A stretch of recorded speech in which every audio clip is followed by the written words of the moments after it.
Anyway, our last guest is a longtime New York resident, a veteran journalist, and the author of The View from Apartment 4. I live in an apartment 2E, so I can tell you all about that view. Let's welcome Skip Rozin. Thank you. How you doing? I'm well. Thank you for having me. Yeah. And this is a memoir of your life as a New Yorker. Tell us about that. Didn't start off that way. The idea was that I had my apartment for 46 years. I lost the apartment. It was very traumatic. How'd you lose it, Skip? It was a rent-controlled apartment. Okay.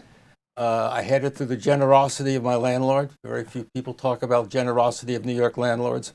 Mine let me stay there. He sold the building. New landlord was less generous, had a perfect right to throw me out, and did. And where'd you end up going? Cape Cod.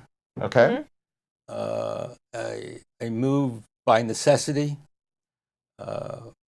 Our second child became triplets, and we had a space problem.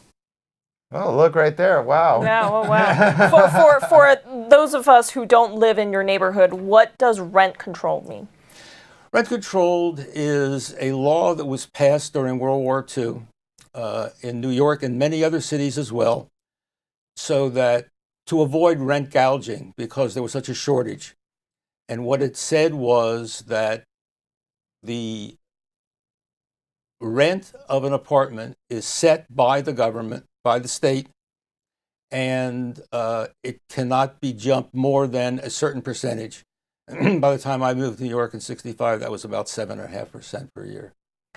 So tell us, why do you think people are leaving? Is it because of housing prices?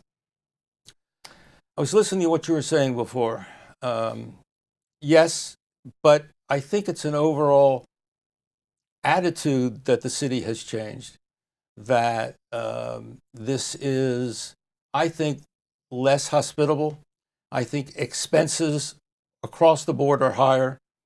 If you look at the neighborhood, my neighborhood, the Upper West Side, which was very much family oriented with shops and affordable apartments, and you go and see what's happened, the shops and bakeries and shoemakers, they're gone. And what you can do is you can buy cookies and ice cream at an exorbitant rate. At 5 in the morning, or at 2 in the morning. And that's one of the advantages of New York, and that's one of the charms of New York. I came in yesterday, took the train from Providence to Penn Station. I took the subway to the friend who is kind enough to be a host for me while I'm here. By the time I got to Tom's apartment near South Street, it was 8:30. I called the local Italian restaurant, ordered a dish, and by 9:30 I was having a wonderful fresh dinner. Can't do that in a lot of places. Can't do that anywhere, really. I mean, the world is so convenient here. The lifestyle is very addictive here, really. I mean, I think Julia would agree with that. Yeah, you get everything done in a day, if you want. I mean, I need 48 hours in a day, but, I get a lot of shit done. And you also have the diversity. Of course. The wonderful thing about the Cape is it's safe, and it's a great place to raise kids, but it's relatively narrow, it's monochromatic. Very monochromatic. I was just there. It's very waspy too. Yeah. It's like I was at a house that is owned by people who have been here since the Mayflower, and they still have it in the family. Like you could not make this stuff up, Skip. It's absolutely true. And as attractive as that is, it's not real. And to raise kids in that environment, they could have an expectation this is the world, and that's why we used to come back to New York as often as possible. Now, Skip, you made a living as a writer. You came to New York City as a young writer, which is what a lot of people aspire to do. I'm sure New York City has changed a lot for writers, for anybody who's trying to start their career. What do you say to these people? Is New York City still a good place to start your career, or you would say, oh, go somewhere else? I think it's still a good place. I think it's the economics that we were discussing that impact housing and changing of neighborhoods, I think also impacts the attitude of people in power and people who have access to publications. They're not as generous because money's tight. So I think it's more difficult than it used to be. It's still, however, a very good place because of the diversity of the community, the access to different publications. I think the overall perspective of journalism has changed. Where I came out of being a newspaper reporter, a general assignment reporter, and that's what I aspired to be, a broad spectrum of stories in different areas. That's a harder thing to sell today. I would advise young writers to get a specialty, to become an expert in something. I was never an expert. Every story was a brand new field for me, and I had to hurry to catch up.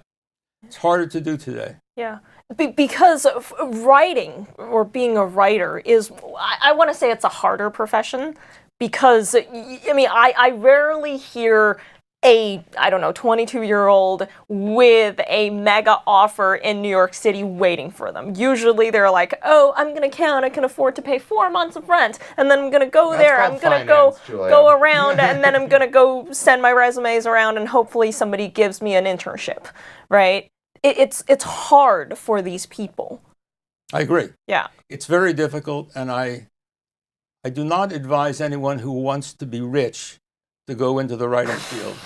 I am delighted that none of my children are professional writers. They all have sought other fields and are doing very nicely. But it's a calling. If it's something, it was the first thing I ever attempted that I was any good at and that I enjoyed. And once you discover that combination, it's tough to walk away. Well, Skip, thank you for letting us know how much New York has changed. You know, it still remains a great city, but we haven't been here for that long, but we're new New Yorkers, so we're new New Yorkers. Well, you had the opportunity to explore what the city offers, and obviously you have a job, so that's a good thing. And my advice is to don't be limited by just Lincoln Center and the great things that there's music, there are all kinds of opportunities.